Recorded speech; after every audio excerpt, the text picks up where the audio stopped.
Because Jesuit actions are centered on blind obedience to their superiors, they are told that they will never be held accountable for anything they do, not even by God.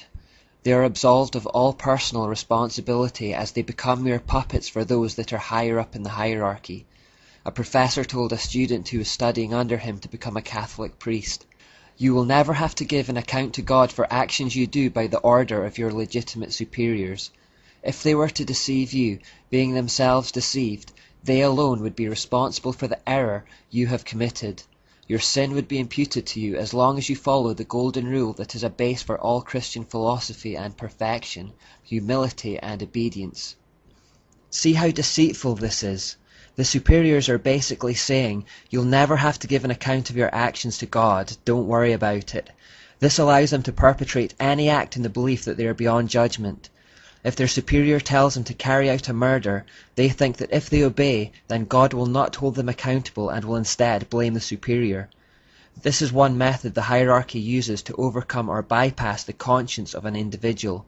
When you combine this with the spiritual exercises that have taught them to suppress human emotion and imbued them with demons, you can see how they would become capable of some extreme acts of violence, and anything else for that matter.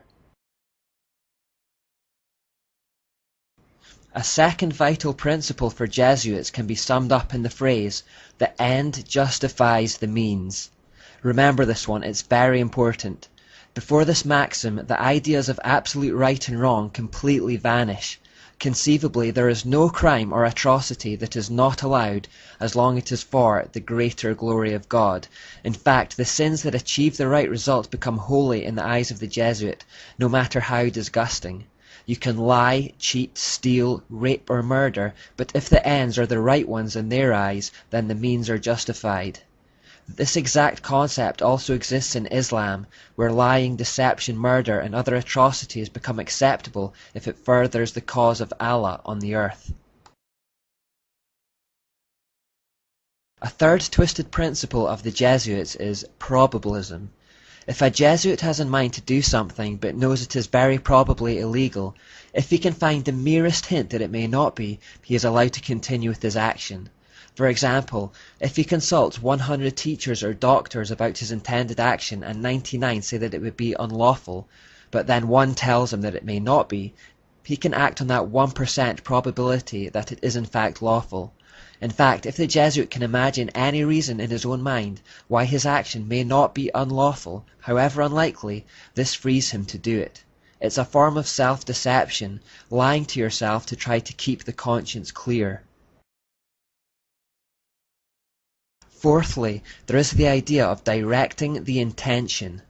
This is the idea that if the person meditates on something holy while they perpetrate something evil, the soul contracts no guilt or stain.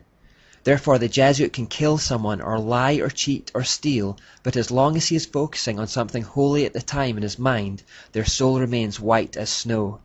Again, such is the depth of deceit within the Jesuit system that they deceive even themselves.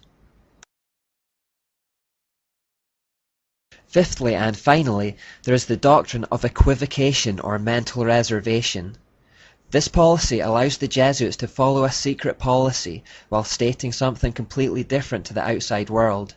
This is directly from the mysteries where secret doctrines and purposes were hidden under double meanings and secret symbols that seem quite innocent to the uninitiated. A Jesuit quoted, "It is permitted to use ambiguous terms, leading people to understand them in a different sense from that in which we understand them.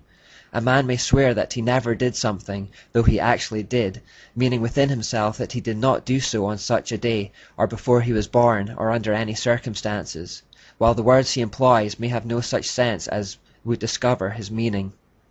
He goes on to say, "It is the intention that determines the quality of the action, and one may avoid falsehood if, after saying or denying something aloud, then add something under his breath that, if true, would make his statement the truth."